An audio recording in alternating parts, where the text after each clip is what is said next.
네, 오후 5시에 본회의가 열렸고 지금 국민의힘에서 필리버스터 전략으로 맞서고 있습니다. 권성동 국민의힘 원내대표가 현재 발언을 하고 있는데 잠깐 들어보시죠. 그리고 안건조정위원회를 종료하려면은 6명의 안건조정위원 중에서 4명이 찬성을 해야 됩니다. 그런데 국민의힘을 3명을 넣으면은 죽었다 깨어나도 안건조정위원회를 종료할 수가 없습니다. 그랬더니 무소속의 양양자 의원을 사보임시킵니다. 양양자 의원이 민주당에 있다가 탈당하신 분이거든요. 그분이 민주당의 입장에 설 것이라는 확신을 갖고 사보임시켰습니다. 그런데 양양자 의원께서 이 민주당의 검수완박이라는 악법의 실체를 들여다보고는 예, 신성범 의원 지금 권성동 의원이 필리버스터 하고 있는데 오늘 뭐 이렇게 쭉 명단이 좀 나와 있나요? 발언을 할 사람들이? 예, 권성동 의원 다음에 아마 김웅 의원, 예. 또 유상범 의원, 검찰 출신들이 이렇게 포진하는 모양인데 제가 방금 보니 속보를 보니까 예.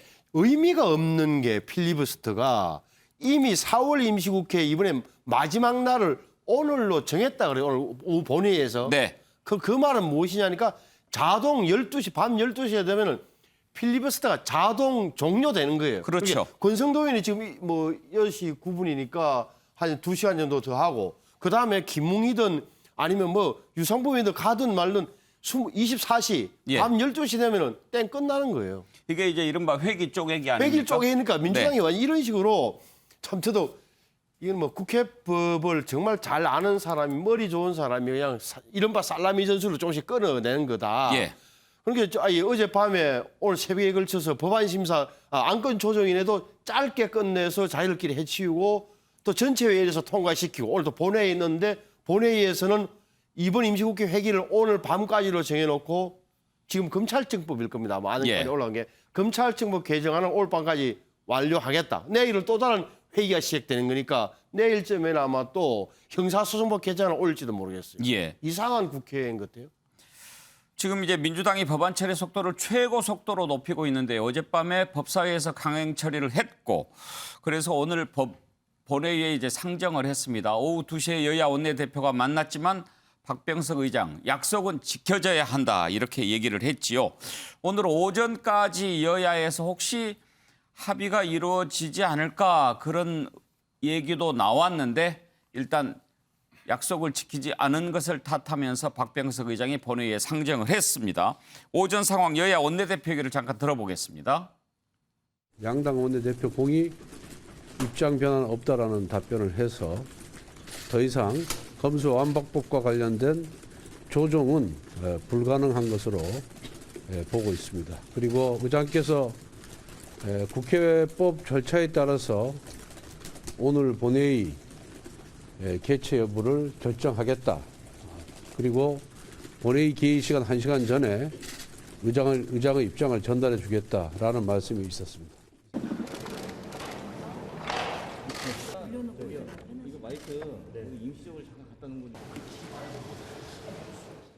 의장께서 중재하고 양당의 의원총회 추인을 거쳐서 원내대표들이 서명한 이 합의 내용을 일방적으로 깨트린 것에 대해서 또 이 국회가 결정한 이 입법 사안에 대해서 초헌법적으로 뒤집기를 지시한 윤석열 당선인께 의장께서 공개적으로 엄중 경고해 주실 것을 요청드렸습니다.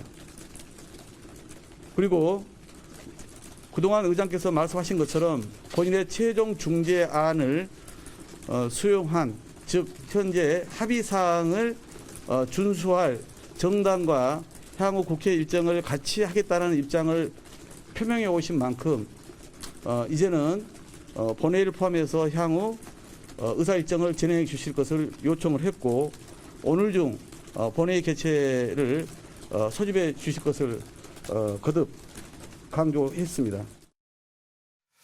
정진환 교수, 사실은 검수완박법에 대해서 여론이 조금 안 좋지 않았습니까? 그랬는데 국회의장의 중재안을 여야가 받아들였다가 국민의힘이 이제 재논의하자고 입장을 바꿨고 이 와중에 이제 정의당의 또 요구 조건, 선거 관련 범죄 6개월 연장 이 부분까지 받아들이면서 오히려 민주당에서는 다시 추진하는데 동력이 생긴 셈이에요.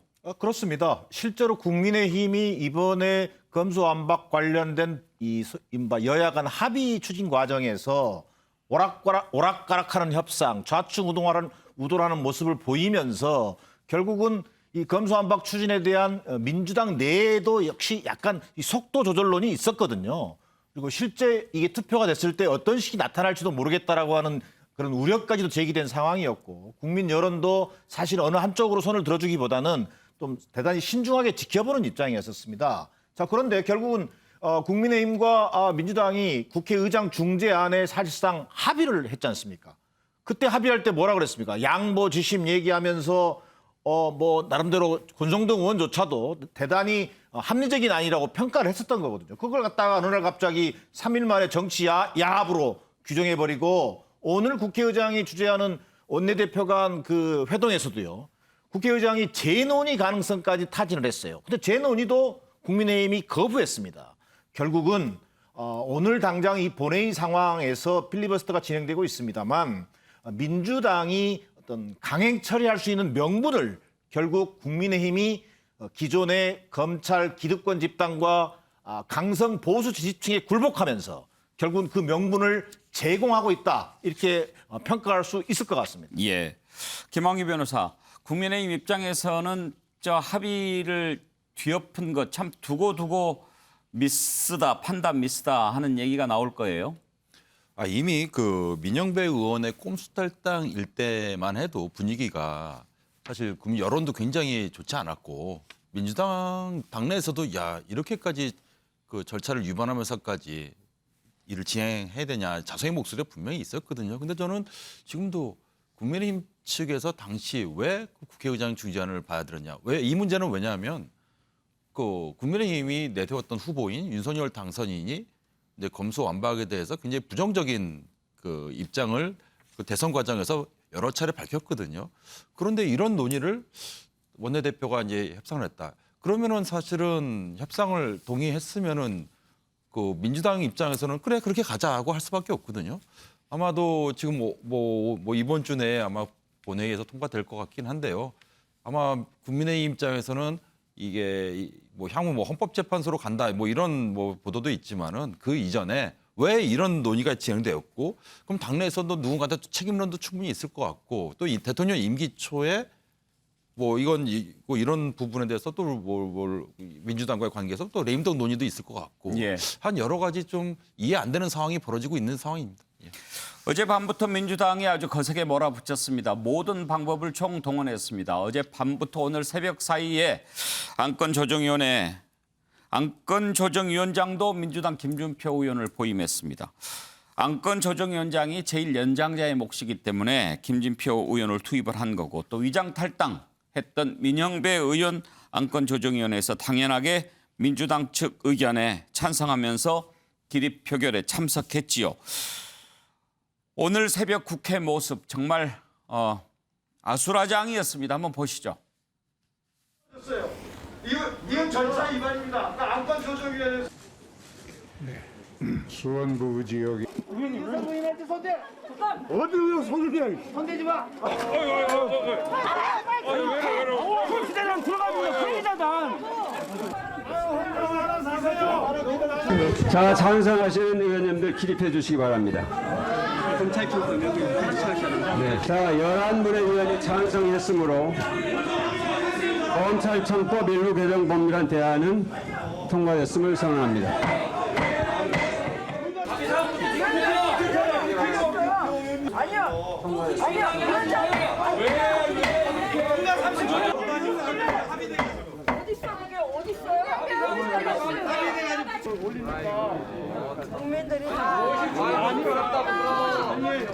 국민들이 다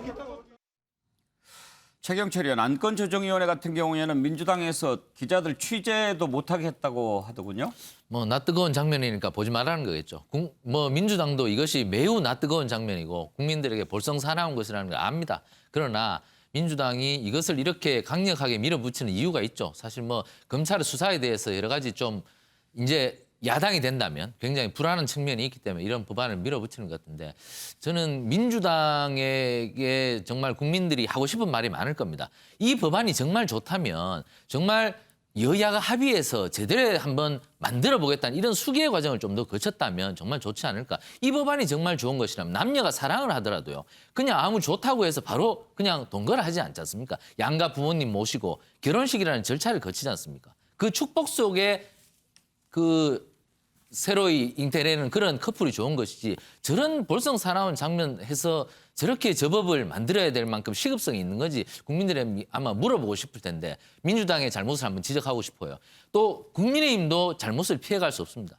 국민의힘 저는 사실 지난 금요일 날 국회의장 중재안을 받아들일 때 저는 깜짝 놀랐습니다. 이거 이렇게 받아들이면 안 되는데 뭐 6가지 이렇게 주장하다 왜 갑자기 고무줄처럼 2개를 줄여버려. 이거는 국민들에게 여태까지 얘기했던 국민의힘의 의견과는 다른 것이었는데 덜컥 합의해주고서는 저는 계획이 있는 줄 알았습니다. 청문회를 스무스하게 통과한다든가 앞으로 정부가 제대로 출범하는 과정에서 뭔가 계획이 있었는 줄 알았는데 그런 계획도 없이 또 일요일 날 말을 바꿔버려요. 이거 합의 못 해준다. 저는 국민의힘도 책임도 굉장히 큰 것이다. 국민 앞에 두 정당 모두 매우 뜨거운 장면을 연출해서 저도 사실 매우 낯이 뜨겁습니다.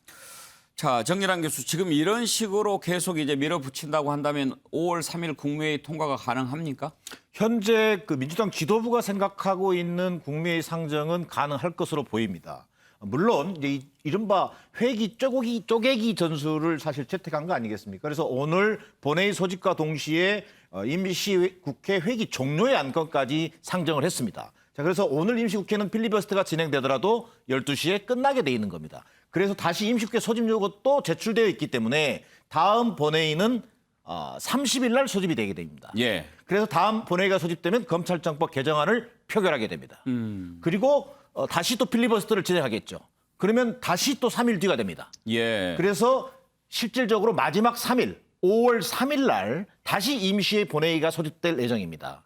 그래서 3일 날 본회의에서 마지막 형사소송법까지 통과시킨다라는 것이 지금 민주당 지도부의 계획입니다. 그러면 5월 3일 국무회의가 예정돼 있지 않습니까? 그 법안에 의결된 법안을 국무회의에 상정을 해야 되는데 만약 예를 들어서 늦은 시간에 된다든지 해서 국무회의에 만약 처리되지 못한다면 별도로 5월 9일까지 임기가 남아있기 때문에 임시 국무회의 소집을 통해서라도 이 법안을 통과시킨다라는 계획을 가지고 진행하고 있습니다.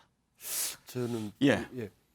지금 아까 최 의원께서 정확한 지적을 해주셨는데 저는 한마디 덧붙이고 싶은 게 민주당의 의도는 너무 뻔하지만 여기에 말려 들어간 정말 국민의힘의 원내 지도부나 원내 전략 부지에 대해서는 국민의 한 사람으로서 저는 분개하지 않을 수 없어요. 그러니까 잘 아시는 대로 이미 민주당이 어떻게 보면 민형배 의원의 위장 탈당이라는 꼼수를 쓰는 순간 싸늘해진 민심 때문에 강행 처리도 못 하는데 어떻게 보면 민주당의 블러핑이랄까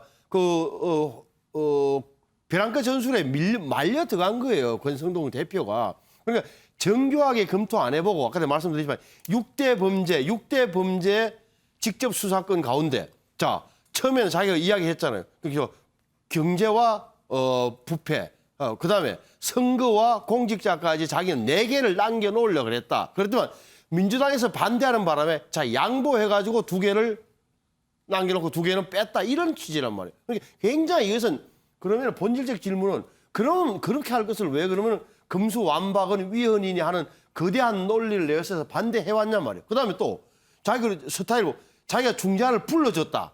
차량까지 했잖아요. 근데 지금 와서는 중재안을 뭐냐면 박병석 의장한테 불러줬다. 자기가 저거 다 만들었다는 취지예요. 근데 지금 와서는 판단 미스였다. 이전 같았으면 이거요. 예. 사실은 원내대표 교체하고 새 원내대표가 협상에 나서야 될 사안이에요. 그런데도 불구하고 또 하나 나온 거. 자기가 강원내도 수사받을 때 검사에게 모욕당했다는 예. 이야기를 일부 언론 보니까 의원총회에서 했다는 거 아니에요. 그러면은 의원들이 저도 현장 만약에 제가 현역 의원이라면 검사 출신이고 법사위원장, 법제사법위원장인 출신인 권성동 의원이 검찰에 가서 저렇게 모욕당했다는데 내가 만약에 선거법위원으로 잡혀가면 걸려가면 나는 오죽하겠어라는 공포심을 여야를 막론하게 가지게 된다. 예. 저는 그래서 공직자와 선거사원 빠진 게 국민들 눈에는 당신들 여야를 막론하고 야합했다는 얘기가 나올 수밖에 없는 거다. 따라서 그런데 이제 이것을 뒤늦게 바꾸려고 다시 재논의하자, 사실 파기를 하는 순간 명분은 모두 박병석 국회의장과 민주당에 쥐어준 꼴이 되고 말았다. 예. 오늘의 저 국회 모습은 권성동 원내대표가 며칠 전에 중재안을 받아들인 순간 배태된 거다. 네. 저는 말씀드립니다. 그렇죠.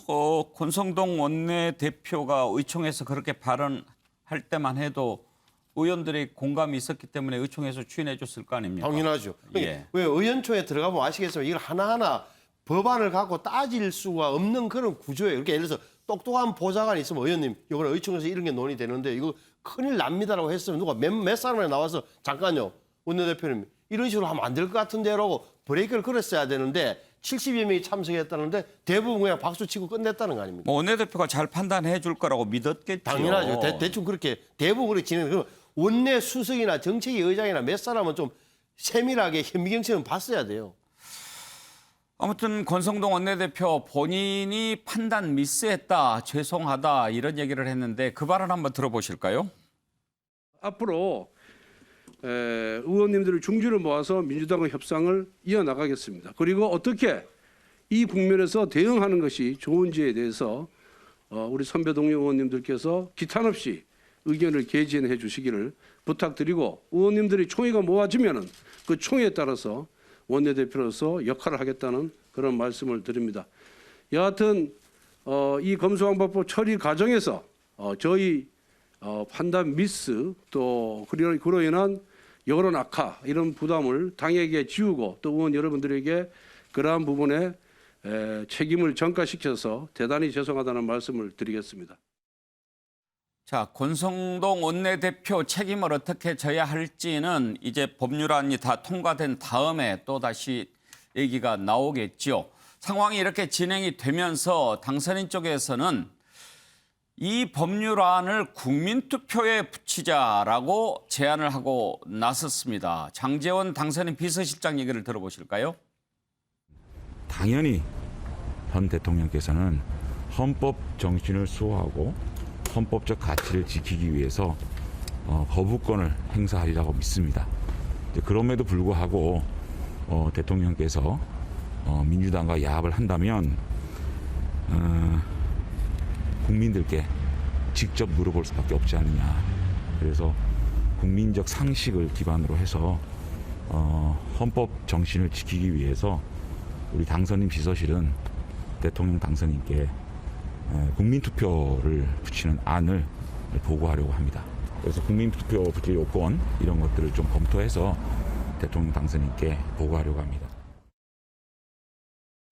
자, 국민투표에 붙여보자라고 했는데 선관위 관계자는 이건 국민투표에 붙일 수 있는 사안이 아니다. 일단 뭐 공식적으로 밝힌 유권 해석은 아닙니다. 그런데 선관위 쪽에서는 이렇게 나오는데, 김한규 변호사, 국민투표에 넘길 수 있는 사안들이 몇 가지가 정해져 있지 않나요? 예, 그 우리 헌법에는 외교, 뭐 국방, 통일, 뭐 기타 국가 안위에 관한 중대한 사항에 대해서는 그 대통령에게 재량껏 국민투표에 부여해서 사실 이 부분에 국민투표 결론이 나면 이제 일정 부분 구속력이 있습니다. 그에 대해서 중요 정책을 시행할 수 있는데요. 저는 이번에 그 검수완박법이 그 진행되는 과정에서 특히 민영배 의원의 꼼수 탈당을 통해 그 안건 조정위가 통과된 것은 그 굉장히 중대한 절차적 하자가 있다 생각합니다. 그런데 이와 별개 문제죠. 이 절차적 하자가 있으니까 나중에 뭐 헌법재판소에서 이에 대해서 판단하는 것은 변론으로 하고요. 근데 다만 이게 국민투표 사안이냐는 거예요. 왜냐하면 이 중대한 국정 안위에 관한 사안이어야 되는데 이 부분은 국회의 입법 사안이거든요. 우리 헌법은 이런 국회가 제정한 법이 헌법에 위반되느냐 여부에 대해서는 헌법재판소가 판단하라고 헌법에 체계적으로 규정돼 있습니다. 그런데 이것을 헌법재판소에 가지 않고 국회가 만든 법을 국민투표를 통해서 뒤집는다? 이것은 적어도 이제 우리 헌법 해석상으로는 좀 어렵지 않나. 예. 예, 이렇게 생각합니다. 신성범 의원, 지금 이제 장제원 비서실장은 뭐 여러 가지 정치적인 의미가 있는 얘기를 했겠죠. 근데 일단 문재인 대통령이 거부권을 행사하실 줄 믿는다라고 했는데 문재인 대통령이 거부권 행사할 가능성은 제로죠. 제로죠. 제로죠. 그리고 또 이제 국민투표 얘기를 했는데 거부권 행사할 가능성이 제로인데 현재 우리 헌법 72조를 보면 대통령은 필요하다고 인정할 때는 외교, 국방, 통일, 기타 국가 안위에 관한 중요 정책을 국민투표에 붙일 수 있다. 이렇게 되어 있잖아요. 네. 대통령이 붙일 수 있잖아요. 그러니까요. 거부권 행사하지 않는 대통령이 국민투표에 붙이겠습니까? 그러니까 저것은 이제 문재인 대통령은 대담에서도 검수완박 법안, 특히나 중재안에 대해서 잘 됐다고 평가를 했잖아요. 이미 이건 언론에 보도가 됐고, 따라서 장제원 비실장의 저 말, 문재인 대통령이 거부권 행사할 것으로 믿습니다는 본인 개인의 희망사항일 뿐이고 가능성 제로다. 그다음, 자, 저는 이제 좀 다르게 보는 게 헌법 70조 대통령이 필요하다고 인정한 때는 외교, 국방, 국가 안위에 관한 중요 정책을 국민투표에 부여할 수. 국가 안위에 관한 중요 정책이냐 아니냐. 국가 안위에 관한 것은 아니라 치더라도 대통령이 필요하다고 인정할 때는 저는 이거는 법률학자들의 해석이 좀 다를 수 있다고 봐요. 그럼에도 불구하고 이 국민투표 부의권이라는 것은 그럼 국민투표에 부의한다는 것은 뭐냐? 검찰청법 개정안과 형사소송법 개정안이 국회 본회의를 통과하고 5월 3일 날 국무회의에서 공표된 이후에 6월 1일 날 하면 지방선거 때 같이 붙여보자는 취지일 거 아니에요. 그러면 이것을 이미 국회를 통과하고 공표된 법안에 대해서 무효하지는 못해요. 다만 국민의 생각을 확인하는 정치 의미는 있는 거죠. 하지만 이게 실제로 당선인 비서실장이 윤석열 후보의 당선인에게 대통령에게 자 거부권 행사한다고 이걸 국민투표에 붙인다고 하면 한번 해주십시오라고 한들 윤석열 당선인이 법을 아는 입장에서 여러 가지 자문을 받아볼 텐데 맞아 이걸 국민투표에 한번 붙여볼 거라고 지금 며칠 후에 공표를 하겠다 할 가능성이 있는가? 저는 그 점에 대해서는 아직도 제 판단을 잘 못하겠습니다. 자, 장제원 비서실장이 국민투표안을 내놓았는데 정작 윤석열 당선인은 어떤 생각을 하고 있을지 궁금합니다. 오늘 아침 출근길 윤석열 당선인의 발언 한번 들어보시죠. 검수완박 법은 국회 본회의 통과 가능성이 있는데요. 우리 당에서 알아서 할 거고, 그리고 이제 인수위에서 여러 가지 발표들을 많이 할 테니까 거기에 좀 관심을 가져주십시오. 정연한 교수, 일단 이제 윤석열 당선인은 저런 사안에 대해서 구체적으로 입장은 밝히지 않는 그런 모습이고, 장제원 실장 거부권 행사, 국민투표 다 안 된다는 거 알았을 텐데 왜 저런 얘기를 했을까요? 저는 장제원 당선자 비서실장이 지금의 어떤 그 윤석열 정부 또는 그 국민의힘이라고 하는 차기 집권 여당 이 정치적 부재로 인한 이런 지금 좌충우돌이지 않습니까? 이것을 모면하기 위한 저는 꼼수를 지금 내고 있다. 이렇게 보여집니다. 자, 첫 번째, 문재인 대통령은 거부권을 행사하지 않으실 거다. 이렇게 운운하는 것 자체도 사실상 문재인 대통령을 좀 겁박하는 모양새예요. 두 번째, 국민투표를 거론한다는 것은 이미 이 국민투표라고 하는 것은 이번에 국민의힘과 윤석열 당선자 측에서 보여준 이 소위 이른바 정치적 부재의 문제와 더불어서 초기 일기 내각 구성에서 빚어진 이 인사 실패를 덮으려고 하는 저는 정치적 술수일 가능성이 크다고 보여집니다.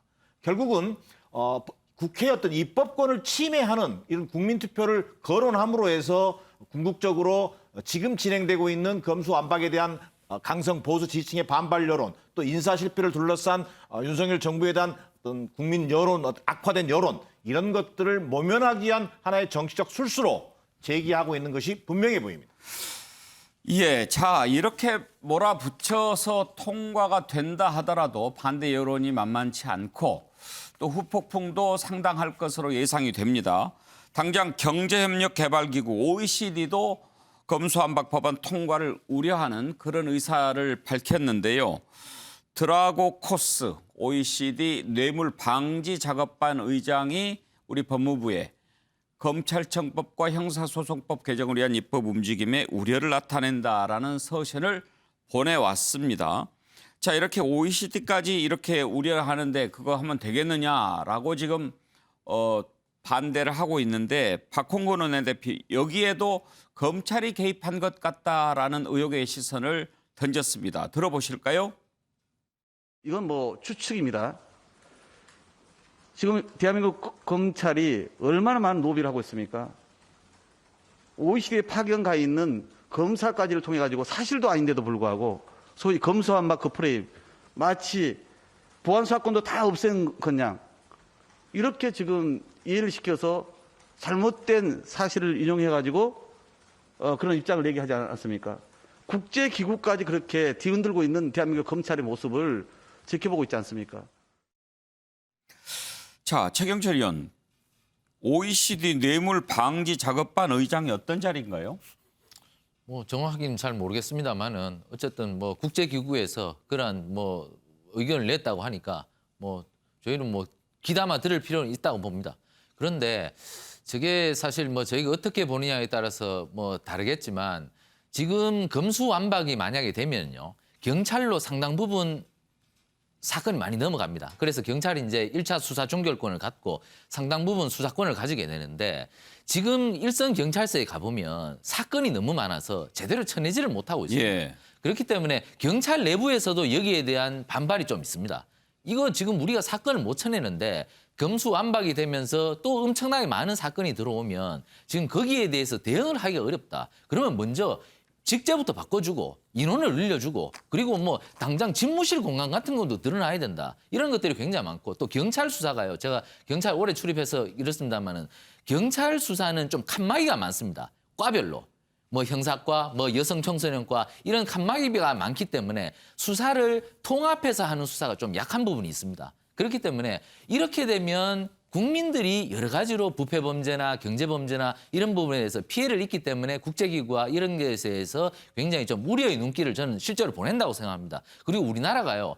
밖에 나가보면 실제로 부패에 대해서 좀 부패 지수가 높다고 봅니다. 외국인들은. 그렇기 때문에 이런 부분에 대해서는 좀 신중할 필요가 있는데 저는 민주당이 국제 신인도에 좀 영향을 미칠 수 있는 것에 대해서 조금 너무 빨리 수사를 손대는 것이 아닌가. 수사권에 대해서 좀 더 신중한 논의가 필요한데 저는 이번만큼 좀 속도를 좀 늦췄으면 하는데 국회에서 선례가 있지 않습니까? 언론중재법이 많은 국제기구들이 굉장히 좀 우려의 시선을 보냈습니다. 그러니까 박병석 의장께서 중재를 해서 이거 논의 더 해라. 그래서 민주당이 독자적으로 처리하려는 것을 미뤘거든요. 예. 이런 선례가 있으니 이번에도 국회가 좀 더 지혜를 좀 발휘했으면 하는 것이 많은 국민들의 바람일 겁니다.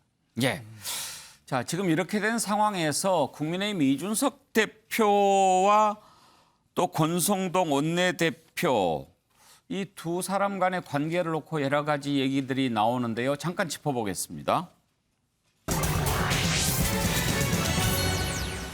권성동 원내대표 입장이 바뀐 배경 무엇 때문일까를 두고 이런저런 얘기들이 많이 나오는데 일단 판단 미스했다, 죄송하다 이렇게 사과를 했을 때 이준석 대표가 대동단결, 일치단결 이런 얘기를 했습니다. 지금 이 상황에서 싸우면 안 된다라는 그런 뜻이었을까요? 한번 이준석 대표 얘기를 들어보죠. 인수위와 우리 당 그리고 앞으로 정부와 우리 당은 항상 일치 단결해야 됩니다. 이게 전통적 관점에서의 당과 정부 간의 상하적 수직 관계를 이야기하는 것이 아닙니다. 이번에 인수위에서도 그리고 대통령 당선인께서도 검수완박에 대한 과거 당선인께서 검찰 공무원 시절에 하셨던 말씀이 그대로 유지된다는 그런 표현을 하셨습니다. 저는 그 입장에 매우 공감하고 그리고 우리 당에서도 모든 구성원들이 아마 그 방향이 우리 국민들이 원하는 방향이라는 것을 잘 알고 있을 것이라고 저는 생각합니다. 정인환 교수, 이제 이른바 이준석 대표는 윤핵관을 엄청 공격하지 않았습니까? 그리고 이번에 또 징계위원회도 넘어갔고 그런 상황에서 권성동 원내대표를 두둔하는 듯한 발언하는 걸 보고 좀 이상하다 이렇게들 보는 시각이 있습니다. 권성동 원내대표를 뭐 두둔했다기보다는 결과적으로는 국민의힘의 권성동 원내대표가 합의해온 것을 뒤집는 데 결정적 역할을 이준석 대표가 한 것 아니겠습니까? 그런 일련의 과정에서 지금 보여지는 것은 혹시라도 예상될 수 있는 뭐 윤핵관들과 본인의 어떤 갈등 관계로 또 이게 비춰지면 지금 그렇지 않아도 성상납 의혹으로 당의 윤리에 제소가 돼 있는 상태예요. 그런 어떤 공공한 처지에서 우군들을 다 잃게 되는 그런 상황을 걱정한 것이 아닌가 보여집니다. 실제 이준석 대표 입장에서는 지난 주말 사이에 권성동 원내대표가 합의안을 가져왔을 때 이것을 결정적으로 뒤집는 데 있어서 당대표가 본인도 의총에 참석해 놓은 상황에서 동의한 뒤입니다만 그 뒤에 결국은 한동훈 법무부 장관 후보자와 전화 통화를 통해서 이번 이 합의안에 대한 어떤 비판들을 해내기 시작했지 않습니까? 그런 걸 보면 결국은 정치적으로 어떤 코너에 몰려있는 이준석 대표가 검수완박 이 법안 처리 과정에서 뭔가 본인이 어떤 윤핵관들과의 어떤 관계를 조정하고 거기서 어떤 보다 우호적인 관계를 만들고자 하는 그런 나름대로의 내부적인 정치적 목표도 있어 보입니다. 이 과정에서 한동훈 법무부 장관 후보자의 역할에도 지금 관심이 모아지고 있는데요. 전여옥 전 의원이 이준석 대표를 향해서 했던 얘기를 한번 들어보시죠. 이준석 대표는 성상납 관련 각도로 지금 당 윤리위에 회부되어 있지 않습니까? 예, 그렇죠. 예. 그래서 이준석 대표의 아주 그 물타기라는 이런 말이 나올 정도예요. 한동훈 법무장관 후보자하고 이제 전화를 해갖고 뭐 그 성렬 그 당선인은 이 뜻이 아니다. 뭐 이렇게 하면서 이 의원총회에서 윤석열 의중인 것처럼 해갖고 일사천리로 통과시킨 거. 예. 이게 문제다. 이제 이런 뉘앙스로 얘기했는데 제가 볼 때는 이준석 대표의 일종의 그 윤석열의 가장 확실한 동반자라고 생각되는 한동훈을 통해서 예. 일종의 구조 신호를 보낸 것이 아닌가 이렇게 생각합니다. 윤리위 회부에 따른 구조 신호라고요? 윤리위에 회비되어 있으니까 예, 예. 저 좀 살려주세요. 뭐 이런 거겠죠. 최경철 의원은 저 발언 어떻게 생각하십니까?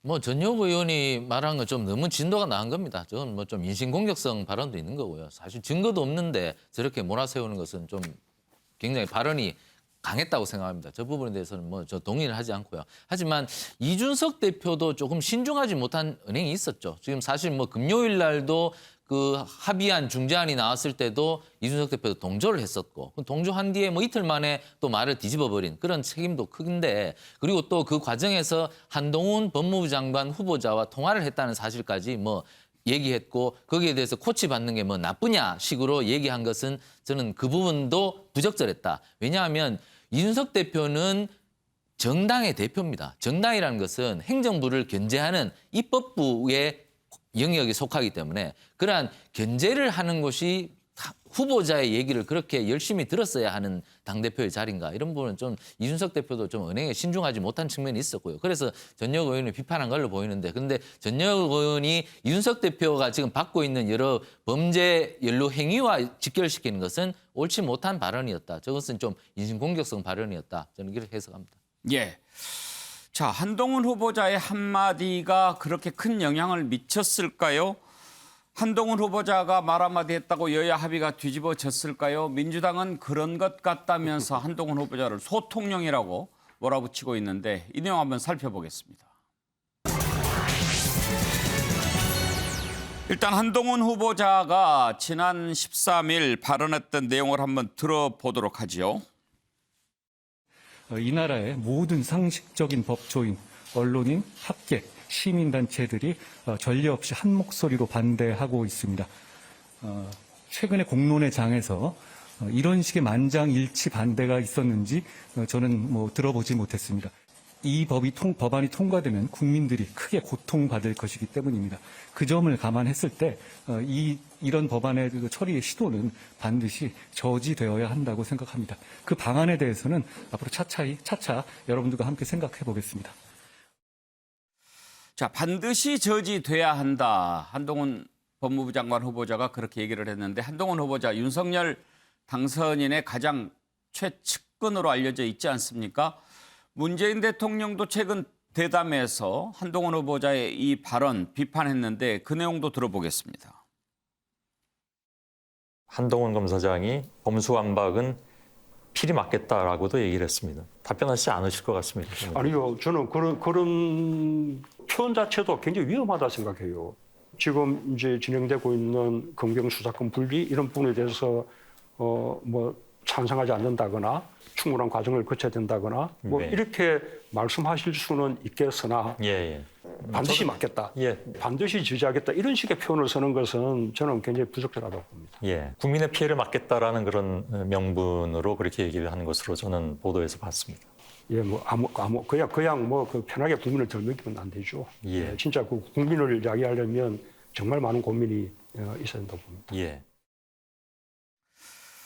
정진환 교수, 어떻게 보면 지금 여야가 저렇게 극한으로 대치하고 있는 이면에는 과연 문재인 대통령은 이 부분에 대해서 어떤 생각을 갖고 있을까 하는 궁금증이 있었는데 저런 얘기를 함으로써 확실하게 편을 들고 있다라고 하는 것을 느끼게 해줬고 당선인은 어떤 생각일까? 뭐 당선인이야 진작에 부패 완판이라고 얘기했으니까. 그런데 이제 또 한동훈 후보자가 반드시 저지해야 된다 이런 얘기를 하면서 완전히 전선이 명확해진 것 같아요. 그렇습니다. 그동안 어떤 그 신구 권력 갈등이 어떤 표출될 때마다 문재인 대통령이나 윤석열 당선인 측에서는 사실상 그런 부분들을 크게 그 뭐랄까 부각시키지 않고 어떤 정권 이양이 순조롭게 갈 수 있도록 상호가 노력하는 모습을 보여왔다면 지금 최근에 보여진 문재인 대통령의 어떤 그 마지막 어떤 그 회고록 성격의 방송 인터뷰라든지 또 윤석열 당선인 측의 한동훈 후보자의 어떤 발언들은 사실 본격적으로 신구 권력이 충돌하는 모습으로 충분히 설명될 수 있겠다라는 생각이 우선 들고요. 자, 한동훈 후보자 같은 경우는 벌써 장관도 되기 전부터 사실상 소통력 노릇을 하고 있다는 비판을 받기에 저는 충분한 어떤 그 근거를 제시하고 있다고 생각합니다. 자, 첫 번째, 여수 그 국민의힘의 어떤 검수안박 여야 합의안이 어떤 통과되는 과정에서 다시 뒤집히지 않습니까? 이 뒤집는 과정에서 분명하게 깊숙이 관여한 정황이 드러났습니다. 자, 그다음에 두 번째, 장관 후보자 신분으로 검수안박 입법에 대해서 뭐라고 그랬습니까? 소위 이른바 명분 없는 야반 도주라고 표현한 적도 있고 또 다시 반드시 저지하겠다는 표현까지 쓰고 있습니다.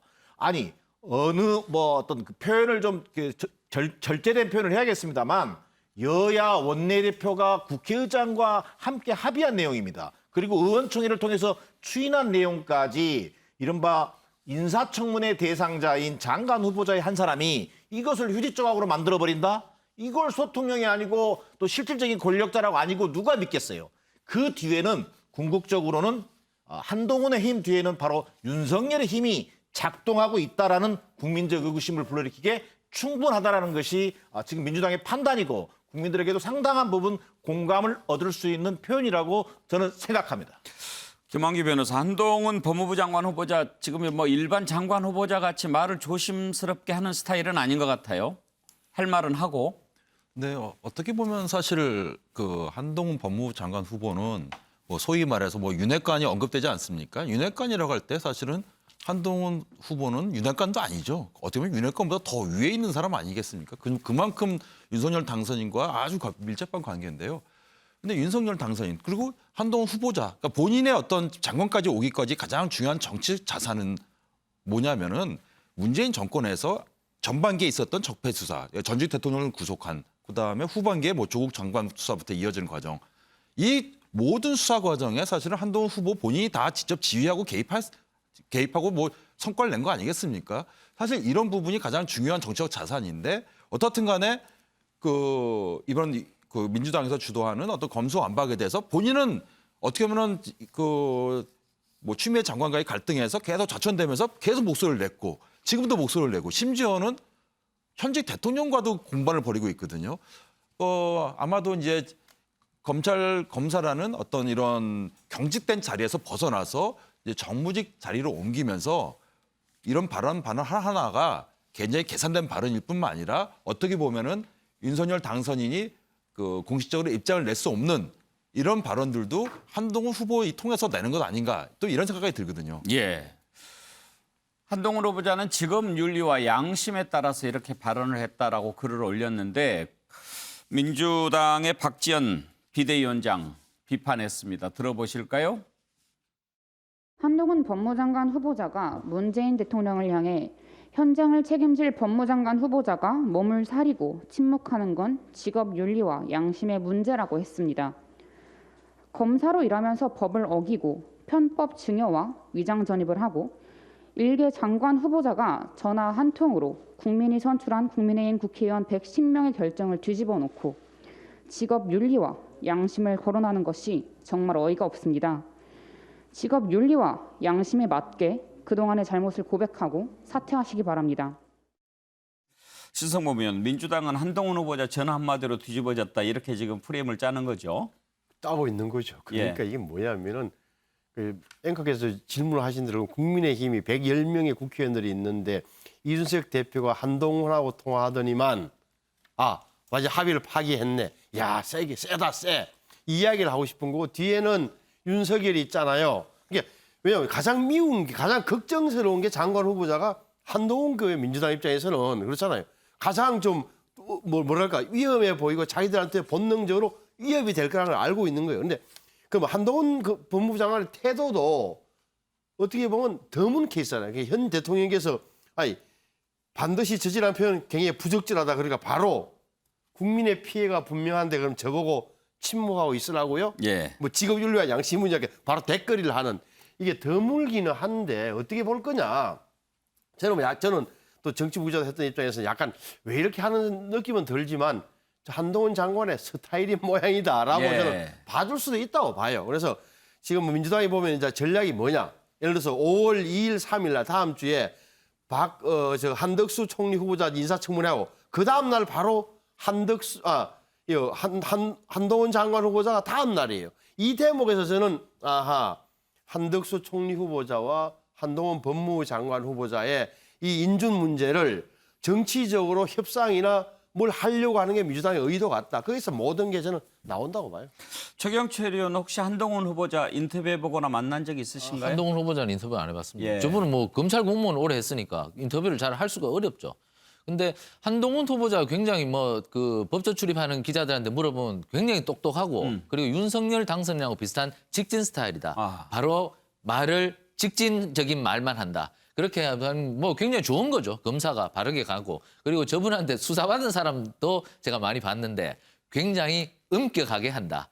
전혀 안 봐준다. 뭐 그걸 많이 들었는데 어쨌든 그건 좋은 겁니다. 하지만 지금 한동훈 후보자는 이제 검찰 공무원 하다가 아까 김한규 변호사님도 말씀하셨다시피 이제 정무직 공무원의 세계로 들어왔습니다. 이제 정치의 영역으로 들어온 것이죠. 정치의 영역은 직진만 하다가는 도를 맞기가 쉽습니다. 근데 이분은 이제 도를 맞기 전에 지금 청문회라는 아주 큰 시험대에 올라갑니다.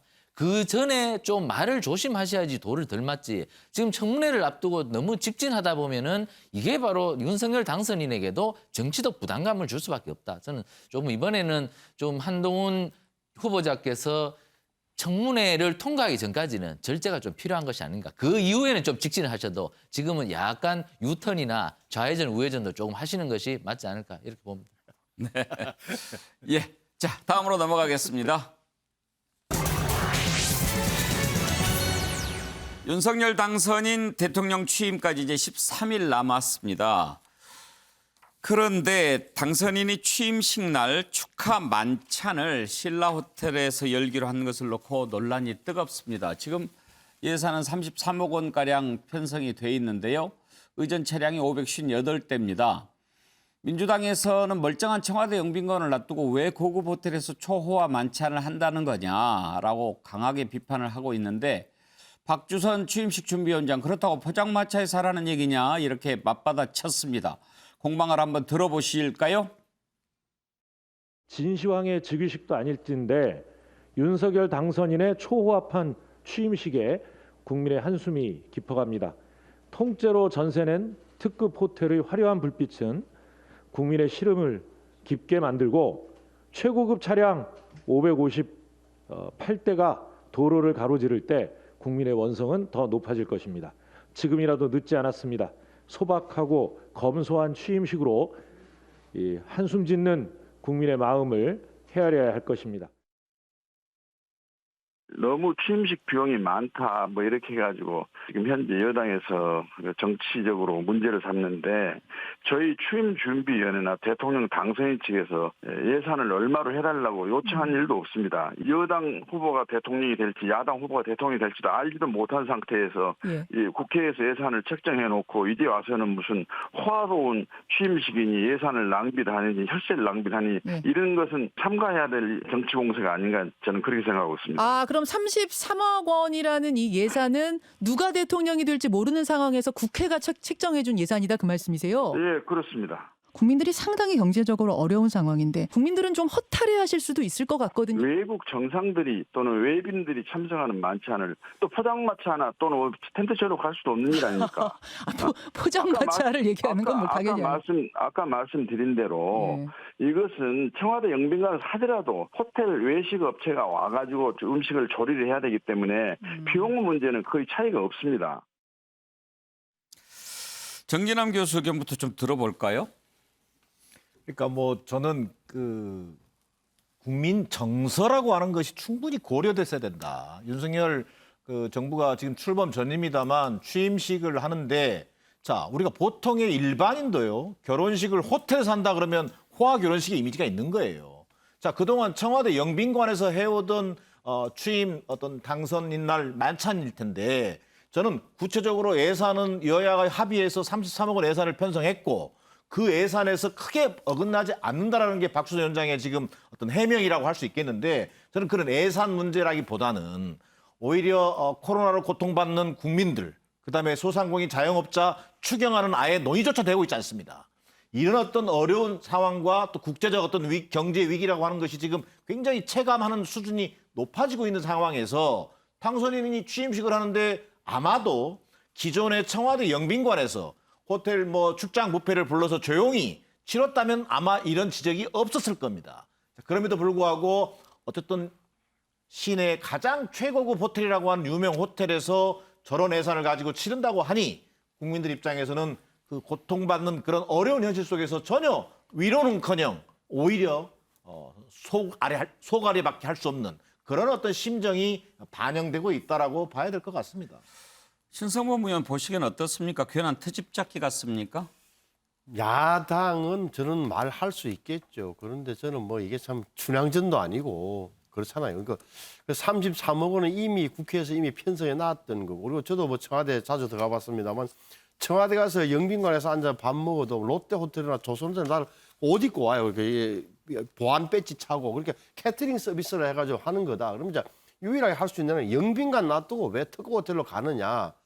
다시 원점으로 돌아가면 적어도 제가 뭐 조금 인기 없는 이야기를 좀 하자면 이 정도 33억 원 정도 쓸 수 있는 것 아니냐. 저는 그래 봐요. 그러니까 우리 경제 규모나 이런 걸로 봐서 대통령이 바뀌고 5년 만에 전공교체를 했다면 미국 같은 경우 뭐 댄스 파티하고 우리 뭐 다 보잖아요. 보는데 그러니까 이게 좀 국민들의 시야에서는 좀 어색한 건 있겠죠. 익숙하지 않은 관계가 맞다 하지만 이 정도는 조금 뭐라 그럴까 넘어가줘야 된다. 그리고 10년 전에 박근혜 전 대통령 때 31억이었는데 지금 생각하면 33억이라고 하니 크게 늘어난 것도 아니다. 저는 감히 말씀드리지만 야당에서 그냥 대변인 성명 하나 내고 왜 이러십니까? 이 시기에 이렇게 하실 때입니까? 라고 끝내야지. 이걸 갖다가 정식으로 문제 제기해갖고 금준 미주 나오기 시작하면은 어떻게 하자는 건지 잘 모르겠어요.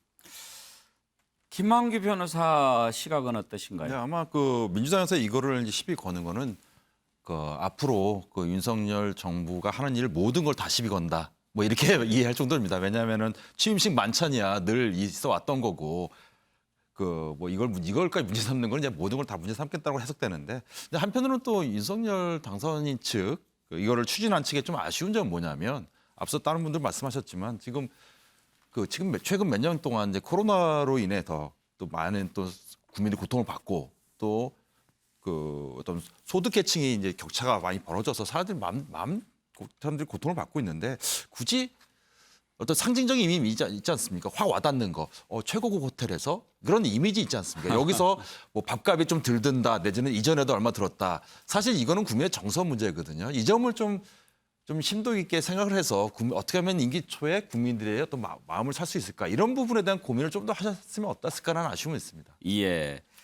아무래도 이제 청와대에 들어가지 않기로 하다 보니까 자꾸 이런저런 말들이 나오는 거고 또 일정도 꼬이고 그러는 건데 최경철 의원 이제 뭐 공간도 뭐 이쪽 저쪽으로 막 옮기면서 추가 비용도 들게 되고 이러다 보니까 이런 것도 더 이제 야당으로서는 민주당으로서는 또 공격할 거리가 되는 거죠. 민주당으로서는 청와대에서 빠져나간다는 것 자체가 좀 마음에 안 드는 겁니다. 왜 나가냐? 그러니까 구중궁궐에서 잘못된 정치했다는 프레임을 그 당선인께서 씌우면서 청와대를 꼭 나가야 된다고 하니까 민주당에서는 이제 발끈하는 거죠. 그래서 이제 트집을 잡는 거라고 봅니다. 저는 사실 뭐 저도 청와대 영문관에서 밥 먹어봤지만 진짜 뭐 그 모두 패널들이 말씀하셨다시피 다 호텔에서 옵니다. 그 솔직히 맛 별로 없습니다. 근데 그 비싼 음식이. 그런데 어쨌거나 이런 잔칫날에는 좀 더 아량이 필요하다. 잔치하는 것에 대해서까지 뭐 거기 반찬이 뭐 3찬이니 4찬이니 이렇게 하는 것은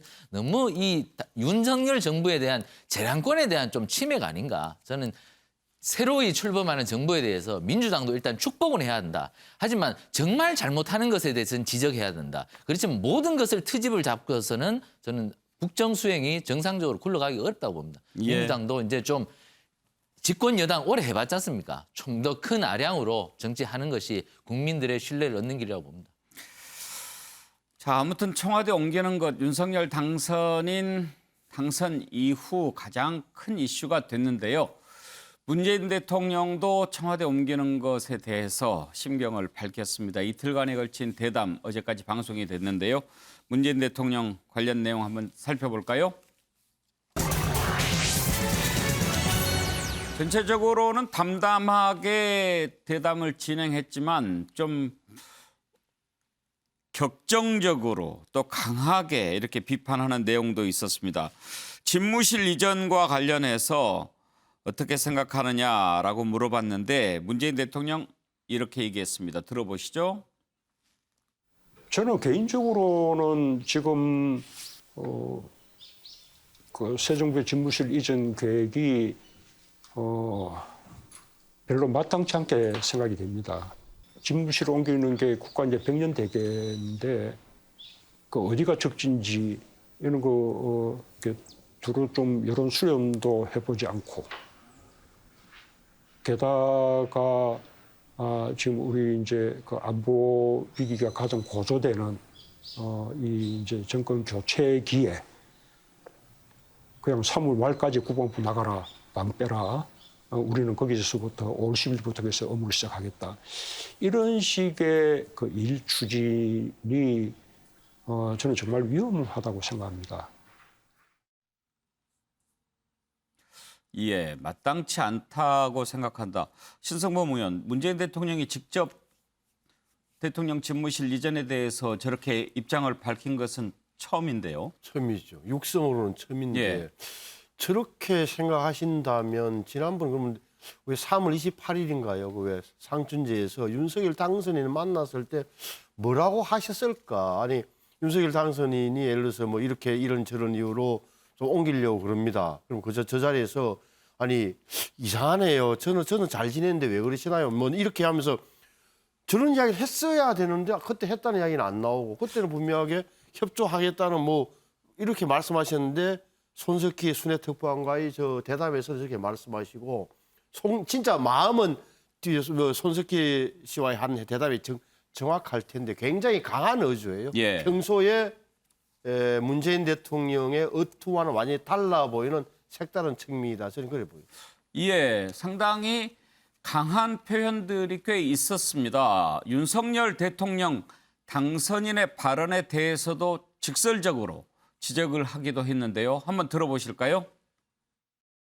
윤석열 당선자가 선제 타격을 이야기한다든지 또는 뭐 아주 북한의 ICBM 발사에 대해서 대단히 거칠게 표현하는 뭐 버르장머리를 고친다든지 뭐 이런 식의 표현들은 국방부 장관이나 합참 의장이나 뭐 이런 정도에서는 몰라도 국가 지도자로서는 그것은 적절하지 못한 그런 편이죠. 또 언젠가는 또 앉아 앉아서 대화를 할 수도 있는데 그때를 생각한다면 말 한마디가 대화를 어렵게 만들 수도 있고 또 그만큼 또 긴장을 더 고조시킬 수 있다는 점을 늘 이제 염두에 두어야 할 것이라고 봅니다. 아마 그 점은 이게 당선자가 이렇게 북한하고를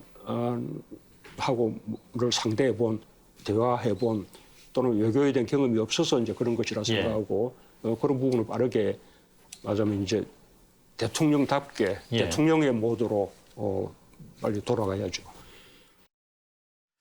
정연한 교수, 문재인 대통령 평소 이렇게 그 좀 신중하게 발언하는 스타일의 비춰봤을 때는 좀 셌어요. 네, 그렇습니다. 근데 저는 뭐 개인적으로는 그 새로운 신정부가 출범을 앞두고 있는 시점에 저런 식의 어떤 인터뷰를 통해서 퇴임하는 대통령이 의중을 드러내는 것이 얼마나 도움이 될지 저는 그 부분에서 약간 의문은 듭니다. 자, 그리고 두 번째 이제 좀 더 이해하려고 한다면 집무실 이전과 관련해서는 본인이 앞서도 잠깐 얘기가 나왔습니다만 제왕적 대통령, 구중궁궐에 갇힌 제왕적 대통령이라는 이미지가 더 씌워지는 것에 대한 강한 반발로 보여져요.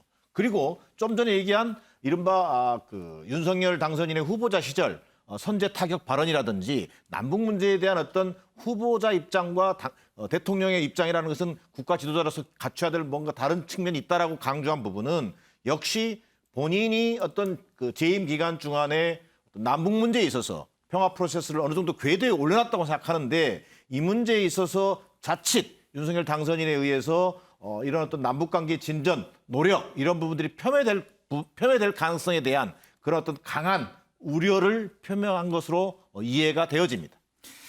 당선인 측 반응이 궁금하지요. 배현진 대변인의 발언을 들어보시죠. 문재인 대통령과 청와대에서 만나셨을 때 두 분 간에 그 집무실 이전에 대한 대화가 있었고 광화문으로 가지 않은 것은 잘한 결정이라고 생각한다. 그 이외의 장소를 검토하는 것에 대해서는 언급하지 않겠다라는 취지로 말씀을 하셨던 것 같은데요. 얼마 남지 않은 이 퇴임의 시점에 이르신 만큼 대통령으로서 국민과 또 우리 헌법 가치를 수호하는 여러 가지 모든 일에 더 관심을 가지고 그 책무에 집중해 주실 거라고 믿고 또 부탁을 드리고 싶습니다. 버르장머리 없다라는 표현은 지도자로서 적절하지 않다 이렇게 말씀하셨는데 임기가 며칠 남지 않으신 현직의 대통령과 또 그 임기를 이어받아 안정적이고 새롭게 태어나는 대한민국을 만들어야 하는 차기 대통령 간의 그 말씀들을 저희가 만담을 주고받듯이 일일이 대꾸할 수는 없는 일이십니다. 다만 문재인 대통령께서 그 남은 임기 며칠 동안 국민만 생각하시면서 본인의 책무를 다해 주시기를 다시 한번 부탁을 드리겠습니다. 최경철 의원, 배현진 대변인 발언에 약간 어떤 그 불쾌감이 좀 묻어 있죠. 네, 가시가 돋쳐 있네요. 예. 뭐 자기 일이나 열심히 하세요. 뭐 예, 이런 터인 예. 것 같은데. 그 뭐 배현진 대변인은 뭐 저렇게 말할 수밖에 없을 터이고 저는 문재인 대통령께서 정말 말에 대해서 굉장히 절제를 많이 하시는 분인데 저는 이번 언론 인터뷰는 좀 의외였습니다. 대통령께서 하시는 말 한마디가 굉장히 무게감이 실릴 수밖에 없는데 저렇게 말씀하시면은 굉장히 갈등 관계만 좀 증폭시키는 것이어서 조금 더 신중하셨으면 하는 것이 뭐 제 생각인데 형만한 아우가 없다고 대통령께서는 윤 당선인에 비하면 어떻게 보면 나이적으로는 형이고 그리고 선배입니다. 그러면 아우가 하는 행동 모두에 대해서 형이 전부 다 지적을 합니까? 그렇게 되면 형이 아니죠. 그거는 뭐 아우만도 못한 형밖에 안 되는 것이기 때문에 지금은 침묵하고 있을 때다. 그리고 대통령께서 정하시고 싶은 후배에 대해서 말씀하시고 싶은 것이 있으면 저는 편지를 쓰면 된다고 생각합니다.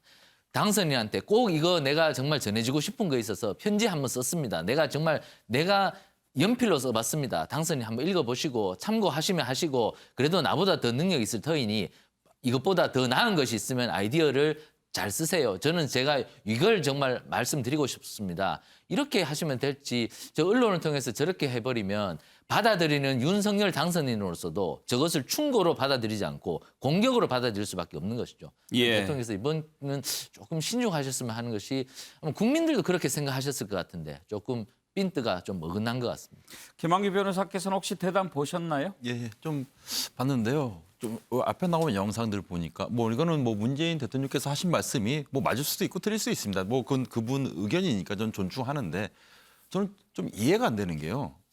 문재인 대통령께서 진짜 이렇게 어떻게 보면은 국민들에게 직접적으로 와닿을 수 있는 어떤 표현이나 말을 때가 있었습니다. 분명히 해야 될 때 안 하셨던 게 많아요.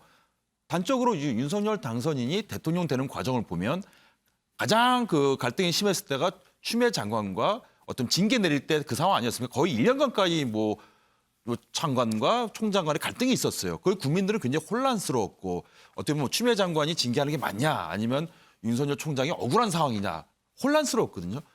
그 1년 동안에 뒷짐지고 계셨어요. 아무것도 안 하시고 어떻게 보면은 뭐 추미애 장관 편을 드는 것 같기도 하고 아니면 윤 총장 모두 내 사람이다 이러기도 하고 대통령으로서 어떻게 보면 두 사람을 다 임명한 위치에 있었는데도 아무 말도 안 하셨어요. 근데 갑자기 이번에는 굉장히 직설적으로 말씀하시거든요. 근데 이번에는 오히려 임기를 마칠 시점에서 적절한 그냥 뭐 이렇게 좋은 정도만 하셨으면 되는데 필요할 때 안 하시고 이번에 하시고 뭐 굉장히 당황스럽다. 꼭 이 말씀 드리고 싶습니다. 진작에 좀 했으면 더 좋았을 것을. 하실 때 분명히 있었어요. 여러 번 있었습니다. 네. 항상 침묵하셨거든요. 어제 손석희 앵커도 그 질문을 많이 던지는 것 같더군요. 그런데 이제 코로나 상황 때문에 뭐 더 많이 못했다 그렇게 얘기도 하고. 아무튼 이제 그러면 퇴임 후에 어떻게 살아갈 생각이냐 이런 질문도 있었고 어떤 대통령으로 기억되고 싶나 이런 질문도 있었는데요. 자, 이제 퇴임을 12일 남겨뒀나요? 문재인 대통령의 대국민 마지막 발언 좀 되겠죠. 한번 들어보시죠. 그렇게 나름대로 이렇게 바쁘게 살고 또 주변에 산책하고 뭐 그동안 가보고 싶은 곳에 못 가봤으니까 부부가 함께 가보기도 하고 뭐 맛있는 거 먹으러 가기도 하고 그냥 뭐 덤덤하게 살려고. 그 퇴임 대통령으로서 정치에 관여하지 않고 특히 현실 정치에 그냥 그 보통의 시민으로 그 은퇴자의 삶을 이렇게 살아가는 그것도 뭐 나름대로 의미가 있고 또 모범이 될 수 있는 일이라고 생각합니다. 우리가 전혀 원하지 않았지만 취임 초부터 퇴임할 때까지 많은 위기 상황을 이렇게 함께 또 넘으면서 또 국민들께서 많은 고통을 겪으셨거든요. 그 점에 대해서 그런 고통을 감내하면서 그래도 우리나라를 이렇게 회복시키고 발전시킨 국민들께 또 감사드리고 싶고 한 가지 조금 특별히 좀 당부 말씀을 드리자면 마장 우리 역사의 총체적인 합은 우리가 굉장히 성공한 나라가 되었다는 겁니다. 이제는 한국은 여러 가지 면에서 뭐 경제, 민주주의 또는 뭐 문화, 뭐 방역, 뭐 군사력 다방면에서 한국은 그냥 세계 10위권 정도 나라 이렇게 이제 인정을 받고 있습니다. 그 시기에 국민들과 이렇게 함께 했던 것이 저로서는 대단히 영광인 것 같습니다. 알겠습니다. 위대한 국민과 함께한 것은 영광이었다. 정연한 교수, 이렇게 그 대담을 쭉 지켜보면서 든 생각인데 문재인 대통령 참 매사에 진지한 것 같아요. 진지하시고 또 원칙적이신 분이죠. 그리고 또 어찌 보면 좀 대중적 정서로 표현하면 좀 착하다 그럴까? 자, 그런데 그런 것들이 이제 국정 운영 과정에서 과연 모질 때는 또 모질게 또 어떤 그 국민의 어떤 그 이익이랄까 이런 관점에서는 정말 단호한 모습으로 임했었느냐에 대한 또 평가는 또 다른 문제로 보여집니다. 저 대담을 놓고 이제 뭐 이런저런 반응들이 나오죠. 지지자들은 뭐 보고 참 눈물 난다 그런 반응도 있었고 또 반대하는 쪽에서는 이런저런 비판도 있지만 왜 진작에 좀 더 열심히 소통하지 않았느냐 이런 비판도 나오는데요. 그런데 문재인 대통령이 저렇게 열심히 설명하고 이런저런 얘기를 했는데 탁현민 의전 비서관이 좀 계속 논란을 일으키는 발언을 하고 있습니다. 오늘은 또 무슨 물어버리겠다 이런 얘기를 했는데 한번 들어보시죠. 잊혀지시려고 엄청나게 노력하실 거라고 생각합니다. 제발 대통령께서 퇴임하신 후에는 정말 행복하게 남은 삶을 사셨으면 좋겠어요. 이 퇴임 후에 대통령을 걸고 넘어지지 않았으면 좋겠고 걸고 넘어지면 물어버릴 겁니다. 지금 말씀한 개도 아니고 퇴임하신 우리 착한 대통령님한테 비판하면 제가 세게 공격할 거예요. 저 가만히 안 있겠어요. 뭐 이런 건데 저는 뭐 다 좋은데 그게 저 기획 자체도 손석희 전 사장 현재 순회특파원이라는 기획 자체도 아마 탁현민 비서관의 작품이겠죠. 다 좋아요. 그런데 근본적으로 왜 저렇게 본인 생각이 뚜렷하셨던 분이 아까 말 나온 대로 사안마다 왜 쟁점 있고 문제가 있고 찬반이 있는 사람이 다 피해 갔느냐. 어떻게 보면은 본인께서는 억울하실지 몰라도 자기 지지층들만 오롯이 관리해온 측면에 대해서는 좀 저는 평가가 좀 달라졌다고 보고요. 본인 입장에서 가장 아쉬웠던 게 제가 쭉 들어보니까 내가 구중궁궐이 있었다는 것. 예. 나는 열심히 지금 일반 국민들하고 만났다는 분. 그 전에 대통령은 구중궁궐이 있을지 몰라도 박근혜 대통령이겠죠. 나는 구중궁궐 아니었다는 거. 나는 제왕적 대통령이 아니었어요. 왜? 나는 그런 권리가 있음에도 불구하고 행사하지 않은 사람이에요. 하지만 보십시오. 자, 34분의 장관을 국회에서 국민들이 뽑아 국회에서 어떤 이유든 반대했는데 임명했어요. 무엇보다도 돈을 원 없이 써본 대통령이에요. 자, 보십시오. 문재인 대통령이 취임할 때 우리가 예산이 400억 됐어요. 지금 600억으로 늘었어요. 임기 5년 동안 200억이 늘었어요. 국채는 더 늘어났어요. 몇백억을 코로나19, 코로나 사태라는 이유로 쉽게 쓰실 수 있는 분이었어요. 또 장관들의 권한보다는 청와대가 굉장히 강하게 장악력을 갖고 운영했어요. 제왕적이라고 하는 것은 약간 편향적 표현을 몰라도 굉장히 힘 있는 대통령이었던 것은 개인적인 스타일과 철학과는 무관하게 맞는 거예요. 예. 김한규 변호사, 우리가 한번 이제 생각을 좀 해볼 때가 됐는데요. 가장 바람직한 퇴임 후 대통령의 삶 어떤 것이어야 할까요? 아마 그거에 대해서는 아마 대부분 정답이 있을 것 같습니다. 우리가 가장 롤 모델을 생각하는 건 지미 카터 전 미국 대통령 아니겠습니까? 항상 낮은 곳에 어쩌면 국민들과 더 낮은 서민들 그리고 사회적 약자들에게 봉사를 하고 어떠면 전 세계적인 어떤 이번에 뭐 러시아 어떤 푸틴의 어떤 공격 같이 전 세계적인 어떤 그 공분을 일으키는 국제 범죄라든가 전쟁에 대해서는 또 목소리를 내주시고 뭐 아니면 외교적 분쟁에 대해서 가서 해결해 주시고 이런 모습이 우리가 원하는 가장 그리는 대통령. 그래서 너무 지금 잊혀지겠다고 하시는데 우리나라에 어떻게 보면은 굉장히 손을 잡아야 될 사회적 약자라든가 힘드신 분들이 많아요. 그분들 곁에 계속 가주셔가지고 잊혀지지 않았으면 좋겠습니다. 제가 최근에 한 다큐를 봤는데 환경 보호 관련 다큐더라고요. 세계 국립공원인가 뭐 하는 건데 오바마 대통령이 나레이션을 하더라고요. 그게 굉장히 그게 물론 이제 전 미국 대통령이니까 더 영향도 있겠지만은 그런 모습들이 전 너무 보기 좋고요. 예. 근데 그럼 우리나라도 그런 분이 사실 안타까운 게 우리나라 전직 대통령들 보면은 뭐 여기서 열거할 필요도 없이 좀 어두운 되게 안 좋은 사례가 굉장히 많지 않았습니까? 문 대통령께서는 어떻든 간에 좀 어떤 좋은 기억. 그러니까 좀 잊혀진다는 말은 더 이상 하지 않았으면 좋겠습니다. 예. 그래요. 최경철이 형 자꾸 잊혀진다니까 좀 이상하게 들리기도 해요. 대통령을 잊으면 안 되죠. 대통령이 하신 그 과도 있지만 공도 있습니다. 그렇기 때문에 그것을 우리 정치권이 계승 발전해야 되고요. 그리고 문 대통령은 또 지방으로 가시지 않습니까? 고향으로 가십니다. 이것도 굉장히 큰 업적입니다. 그 고향에 가서 그 고향이 큰 어른으로서 그 고향을 더욱 빛내는 그런 역할도 하실 거고 아까 김한규 변호사님 말씀하셨다시피 카터가 주일학교 어린이 교사를 했습니다. 예. 그런 것처럼 그런 낮은 곳에서 정말 그 후대에 깊이 기릴 수 있는 그러한 퇴임 대통령이 되셨으면 하는 것이 국민들의 바람일 겁니다.